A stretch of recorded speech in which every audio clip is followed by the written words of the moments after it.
15 अगस्त 1947 भारत आजाद हुआ, लेकिन उसके दशकों पहले से ही स्वतंत्रता संग्राम की नींव रखी गई थी। ये वो दौर था जब स्वतंत्रता सेनानी देश को ही अपना धर्म मानते थे, परिवारों से ज्यादा महत्व देश सेवा को देते थे। ये कहानी ऐसे ही एक परिवार की है जो आज तक बहुत ज्यादा सुर्खियों में नहीं आया। एक समृद्ध और वैभवशाली वैश्य उपजाति, अयोध्यावासी वैश्य परिवार चूड़ी वाले।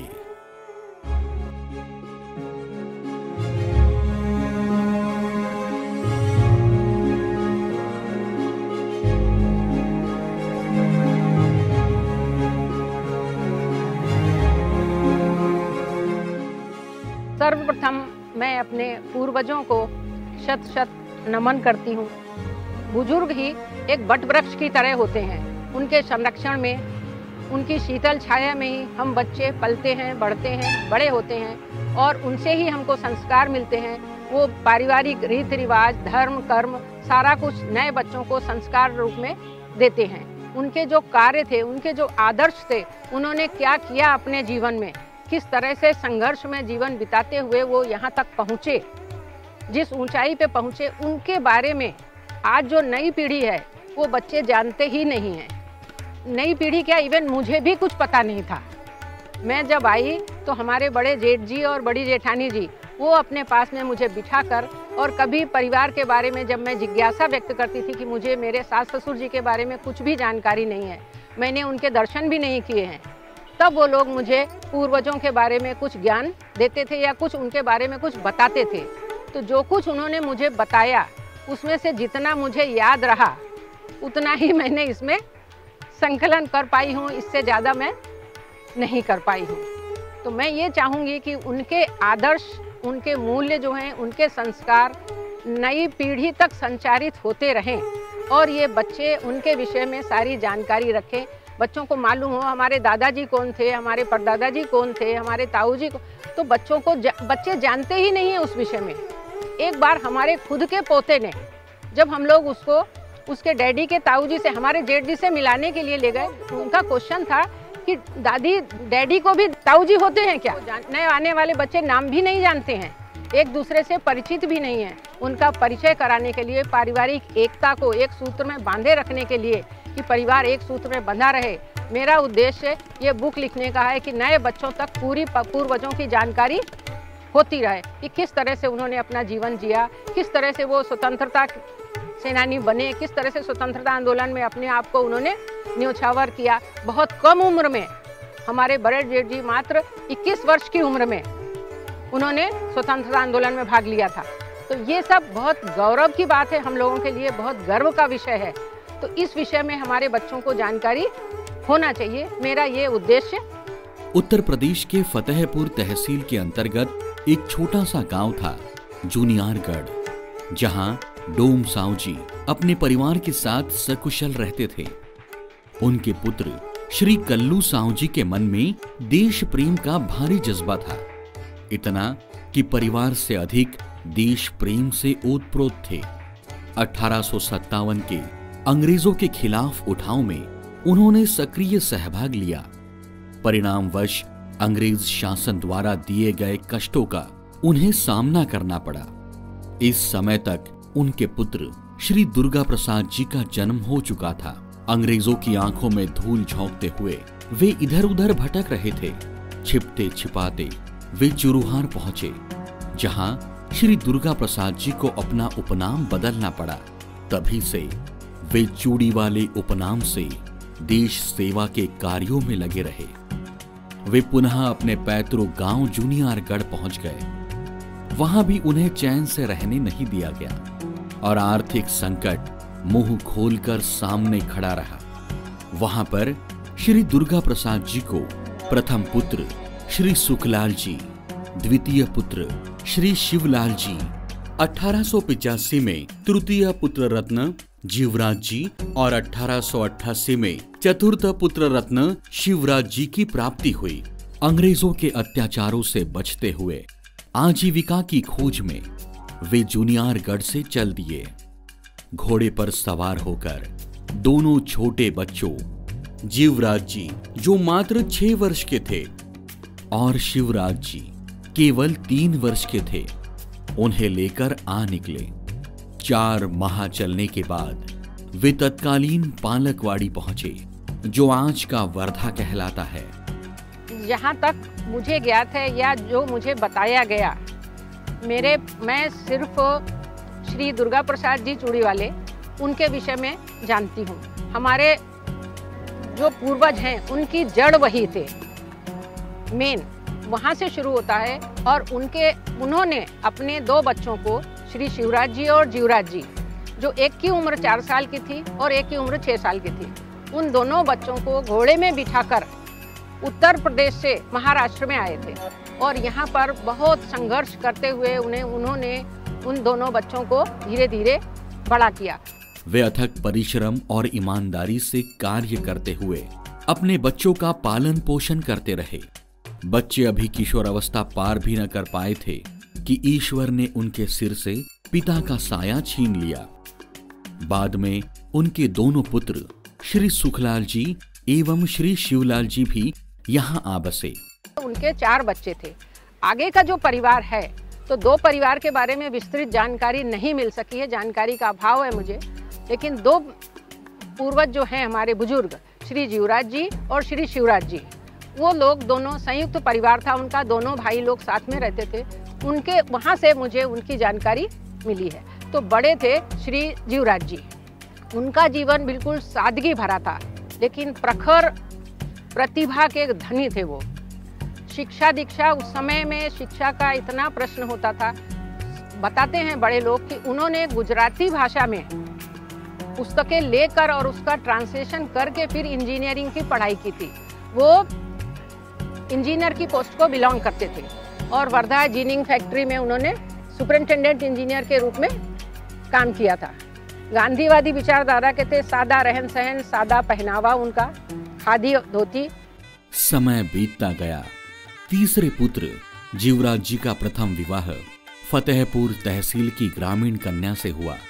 उनसे उन्हें एक पुत्री की प्राप्ति हुई। दूसरा विवाह सुश्री रमा देवी के साथ हुआ, जिससे उन्हें 5 पुत्र एवं 4 पुत्रियों की प्राप्ति हुई। जीवराज जी ने 1912-13 में एक सर की ढेब की दुकान और दूसरी जीवराज दुर्गा प्रसाद मिष्ठान भंडार की दुकान खोली, जो आज भी अपने स्थान पर यथावश है। वह श्री विनोबा जी, जमनालाल जी बजाज, द्वारिका प्रसाद जी मिश्र एवं ब्रिजलाल जी बियानी इनके सानिध्य में रहने लगे थे। 1942 के भारत छोड़ो आंदोलन में सक्रिय सहभाग लेकर वह 1 वर्ष 2 माह तक नागपुर जेल में रहे। स्वतंत्रता संग्राम में शिवराज जी का योगदान महत्वपूर्ण रहा। ब्रिटिश शासन द्वारा नमक पर कर लगाया गया। इसके विरोध में शिवराज जी ने 6 अप्रैल के नमक सत्याग्रह में सक्रिय सहभाग लिया। 27 अप्रैल 1930 को वर्धा के नमक सत्याग्रह में शिवराज जी की अध्यक्षता में जाहिर सभा का आयोजन हुआ, जिसमें नमक आंदोलन इस विषय पर उनका भाषण हुआ। तब वे तालुका कांग्रेस कमेटी के अध्यक्ष थे। 1942 में गांधी चौक में श्री दीनदयाल जी का भाषण हो रहा था। वो बॉम्बे गए थे और बॉम्बे से गांधी जी का संदेश पत्र लेकर आए थे। यहाँ के जो मजिस्ट्रेट थे पेंडारकर जी, उन्होंने मना किया कि नहीं, इनका भाषण नहीं होने देंगे और ये भाषण नहीं करेंगे। उन्होंने उनके पिताजी को और उनके चाचा जी श्री शिवराज जी को बोला कि आप अपने बेटे को मना करिए, ये लोग भाषण ना दें। लेकिन उन्होंने जवाब दिया कि आप अपना काम करिए और हमारा बेटा अपना काम करेगा, वो कुछ मानने वाला नहीं है और वो भाषण देगा। सिटी मजिस्ट्रेट पेंडारकर जी ने दीनदयाल जी को महात्मा गांधी का संदेश पत्र पढ़ने से मना किया, जिसके विरोध में जमे हुए लोगों ने सिटी मजिस्ट्रेट का टोप फेंक कर अधिकारियों पर ईंट और पत्थर फेंकना शुरू किया। पुलिस द्वारा लाठीमार शुरू हुआ। सर्कल इंस्पेक्टर शालीग्राम जी ने दीनदयाल जी पर बंदूक का निशाना लगाया। शालीग्राम सिंह जी थे, उन्होंने गोलीबारी शुरू की थी। जब गोलीबारी शुरू हुई तो वो गोली, उनकी चलाई हुई गोली श्री दीनदयाल जी को न लगकर उनके यहाँ काम करने वाले जंगलू को लग गई थी। जैसे ही हम मुझे शहर में ये पता लगा कि गोली चली है और जंगलू ढोरे नाम का जो व्यक्ति है वो शहीद हो गया, तो हम लोग बच्चे कुतूहलवश देखने गए। न तो हम लोगों को उस वक्त इस बात की कोई ज़्यादा ये था, सिर्फ कुतूहलवश देखने गए। जहाँ वहाँ जाकर देखा तो सड़क पर लक्ष्मण मंदिर के सामने शिवराज जी चूड़ी वाले सड़क पर लोगों को शांत करते हुए नजर आए, क्योंकि मॉब जो था वो बहुत संतुलित हो चुका था और उसके डर के मारे वो पुलिस वहाँ पर फायरिंग कर चुकी थी एक बार और चली गई थी, दोबारा फिर ना आए, इसलिए शिवराज जी सबको शांत करा रहे थे। देर रात 2:30 बजे शहर के प्रमुख कार्यकर्ताओं को गिरफ्तार किया गया, जिसमें शिवराज जी, जीवराज जी, दीनदयाल जी चूड़ीवाले, गावंडे वकील, राधा कृष्णन जी, तेजाराम गहलोत, दुर्गे वकील, श्रीधर थत्ते, देवचंद रोड़े आदि का सहभाग था। मादक द्रव्यों का बहिष्कार आंदोलन चलाया गया। वर्धा जिले के सभी तालुकों में आंदोलन का प्रसार किया गया। केलझर जंगल सत्याग्रह में भी इनका योगदान महत्वपूर्ण था। शिवराज जी के नेतृत्व में ही वर्धा में युद्ध मंडल की स्थापना हुई। शिवराज जी चूड़ीवाले, इन्हें 9 महीने सख्त मजदूरी और 50 रुपए नगद का दंड दिया गया। दंड की रकम न भरने पर चूड़ीवाले मिष्ठान भंडार नामक दुकान से पैसों का गल्ला जब्त किया गया और शिवराज जी गिरफ्तार हुए। पिता जीवराज जी, चाचा शिवराज जी के साथ बड़े पुत्र दीनदयाल जी भी स्वतंत्रता संग्राम में उतरे। 10 अगस्त 1942 को चूड़ीवाले जी के नेतृत्व में वर्धा के गांधी चौक में सभा का आयोजन हुआ। इसी में दीनदयाल जी ने भीड़ जमा करने का प्रयास किया। 11 अगस्त 1942 को रात्रि 2 बजे के करीब पिता जीवराज जी चाचू शिवराज जी के साथ गिरफ्तार हुए, जिन्हें 2 वर्ष 6 महीने तक की सजा सुनाई गई। उस समय घर में सिर्फ जेंट्स में सिर्फ वकील साहब थे जो सबसे बड़े बेटे थे और वो स्वास्थ्य के कारण पॉलिटिक्स में नहीं जा रहे थे। पेशे से वो वकील थे, उनका उपनाम ही एक तरह से वकील हो गया था क्योंकि उनका पेशा ही वकील था, इसीलिए वो लोग उनको वकील साहब के नाम से ही जानते थे। वकील साहब जी, उनको लेखन में भी बड़ा इंटरेस्ट था और अन्य कार्यों में, जब भी राष्ट्रीय स्तर पर मंच संचालन का कार्य वकील साहब ही करते थे। वर्धा में जो भी मंच के कार्यक्रम होते थे उसमें वकील साहब की मुख्य भूमिका रहती थी और वही उसका करते थे। 25 नवंबर 1932 से 19 मार्च 1934 तक शिवराज जी अयोध्यावासी वैश्य महासभा के अध्यक्ष पद पर आसीन रहे। पुनः मैनपुरी सभा में उनको 14 अप्रैल 1939 से 26 जून 1946 तक अध्यक्ष पद पर निर्वाचित किया गया। इसके साथ ही 1933 से 1943 तक ऐसे 10 वर्षों तक नगरपालिका अध्यक्ष के रूप में विद्यमान थे। 1957 में उनकी मृत्यु का समाचार तत्कालीन आकाशवाणी पर प्रसारित हुआ था। शिवराज जी के मृत्यु पर तत्कालीन राष्ट्रपति श्री राजेंद्र प्रसाद जी ने पत्र लिखकर दुख प्रकट किया। 15 अगस्त को सबसे पहले झंडा वंदन श्री शिवराज जी चूड़ीवाले के हस्त हुआ था। उसके बाद में उनके निधन के बाद मंजर शाह आवारी के हाथों 1957 में झंडा वंदन किया गया। झंडा वंदन किया वहाँ और उन्होंने ये सुझाव दिया कि इस चौक का नाम शिवराज चूड़ीवाले चौक रख दिया जाए। तो उस दिन से वहाँ पर शिवराज चूड़ीवाले चौक लिखा हुआ है। हर वर्ष हम लोग सब वहाँ पर एकत्र होकर 15 अगस्त और 26 जनवरी को झंडा वंदन करते हैं। उसी समय एक नई बस्ती बनी थी स्टेशन फैल की तरफ, जिसका नाम शिवनगर रखा गया था। उनके नाम से ही उस बस्ती का नाम शिवनगर रखा और आज भी वो बस्ती वहाँ पर है। स्वतंत्रता संग्राम में शिवराज जी का योगदान काफी महत्वपूर्ण रहा।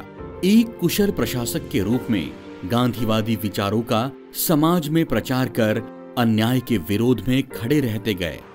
बड़े शांत स्वभाव के, उनके कहने, उनके शरीर की तरफ देखो तो वो शांत दिखते थे। इतने शांत थे कि वो शरीर से ही टपकता था उनका शांतपना। ऐसा पता नहीं लगता था कि ये भाई बुजुर्ग आदमी है और नाराज भी हो सकते। हमने ऐसे उनको कभी ऐसे तो देखा ही नहीं। पॉलिटिक्स के मामले में वो बहुत आगे थे। म्युनिसिपल बोर्ड में 10 साल तक वो अध्यक्ष के पद पर रहे।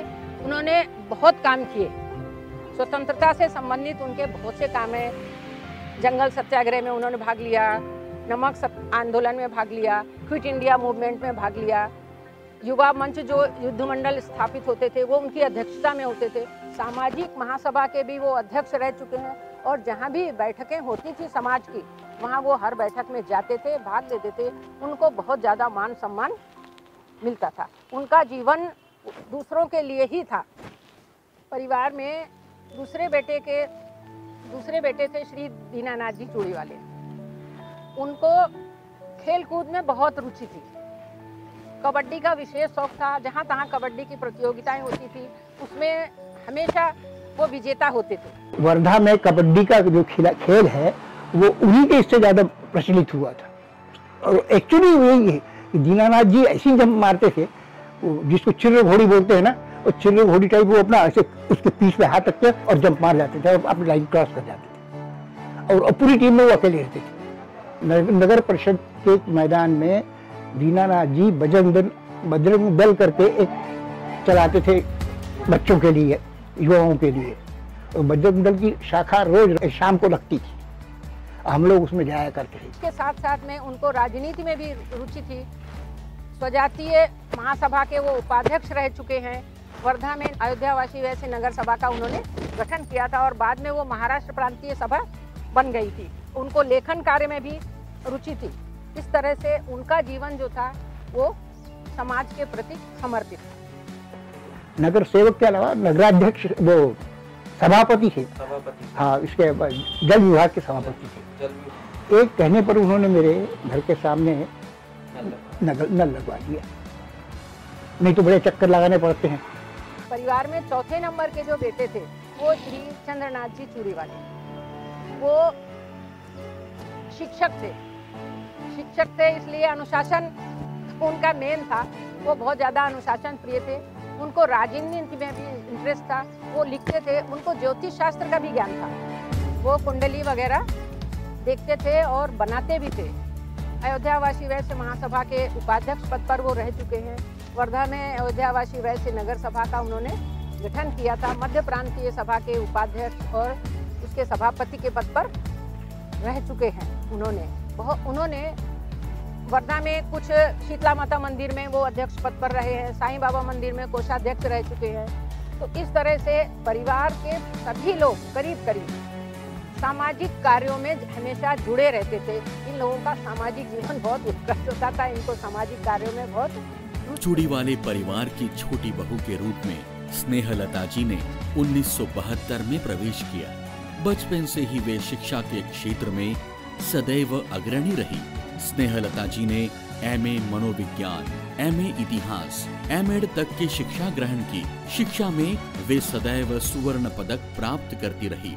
उनकी परिवार के साथ सामाजिक कार्यों में भी सदैव रुचि रही। 1972 में एक लंबा सफर तय करके उत्तर प्रदेश से मध्य प्रदेश में चूड़ीवाले परिवार में बधू के रूप में सम्मिलित हुई। ये परिवार एक मध्यम वर्गीय परिवार था। गांधीवादी विचारधारा के लोग, संयुक्त परिवार में कम से कम 60-70 लोग थे। आपसी प्रेम, सामंजस्य, सारा कुछ बहुत अच्छा था। और इनके परिवार में महिलाओं को विशेष महत्व दिया जाता था। रूढ़िवादी नहीं थे ये लोग, पर्दा प्रथा को भी नहीं मानते थे। पर शिक्षा थोड़ा सा कम थी उस समय के हिसाब से। धीरे धीरे करके जो नई पीढ़ी आई वो शिक्षा के क्षेत्र में अग्रसित हुए और वो बच्चे धीरे धीरे करके प्रगति की ओर बढ़ते गए। और आज नई पीढ़ी जो है वो प्रगति पथ पर चल रही है। बच्चे जो हैं शिक्षा के लिए, जीविकोपार्जन के लिए दूर दूर प्रांतों में, वर्धा से दूर अलग अलग प्रांतों में, कुछ बच्चे विदेश में, तो सब इस तरह से अलग अलग रह रहे हैं। ये लाइफ अपनी ज़िंदगी की जो जी रहा हूँ आज की तारीख में, वो सिर्फ एक ही उसका वो है कि जॉइंट फैमिली में रहकर ही ये सब बातें हो सकती है। अकेला आदमी कुछ नहीं कर सकता, ये बिल्कुल दावे के साथ। दूसरी बात ये है कि यदि जॉइंट फैमिली में रहते हैं तो इतना विकास होगा। अकेला जो आदमी रहता है कितना भी स्ट्रगल किया तो इस पोस्ट पे नहीं पहुंच सकता। ये बात बिल्कुल सही और 100% राइट। लास्ट में मैं अपने पूर्वजों को शत शत नमन करती हूँ और अपने आगे आने वाले बच्चों के लिए यही मेरा संदेश है कि उनके पूर्वजों के, हमारे जो पूर्वज हैं, उनके दैदीप्यमान जीवन से ये बच्चे कुछ प्रेरणा लें, कुछ उनसे, उनके आदर्शों को सीखें और अपने जीवन में आगे लाएं, उन मूल्यों को चलाएं, उनके संस्कारों को जिएं। और बच्चे जब तक उन संस्कारों को, पुराने संस्कारों को, उनके मूल्यों को, परंपराओं को, रूढ़ियों को, उन सबको लेकर नहीं चलते हैं, तब तक समाज में उन्नति नहीं कर सकते हैं। तो बच्चों के लिए यही संदेश है, नई पीढ़ी के लिए, कि वो उन सबको सामने रखकर पुराने लोगों को हमेशा याद करते रहें, उनके आदर्शों को जिएं और हमेशा उनको याद करें, अपने जीवन को उनके अनुसार बनाएं और प्रगति की ओर बढ़ते रहें। हमारी ईश्वर से यही कामना है कि चूड़ी वाले परिवार का भविष्य उज्जवल से उज्जवल होता रहे, बच्चे आगे बढ़ते हैं। हर कामयाबी, हर सफलता और हर खुशी में परिवार का बहुत बड़ा योगदान होता है। परिवार एक ऐसा खूबसूरत शब्द है जो मन को विश्वास, सुरक्षा और खुशी से भर देता है। चूड़ी वाले परिवार न सिर्फ अपनों के लिए बल्कि इस समाज के लिए भी हमेशा से ही आदर्श था, आदर्श है और आने वाले पीढ़ियों के लिए भी सदैव आदर्श रहेगा।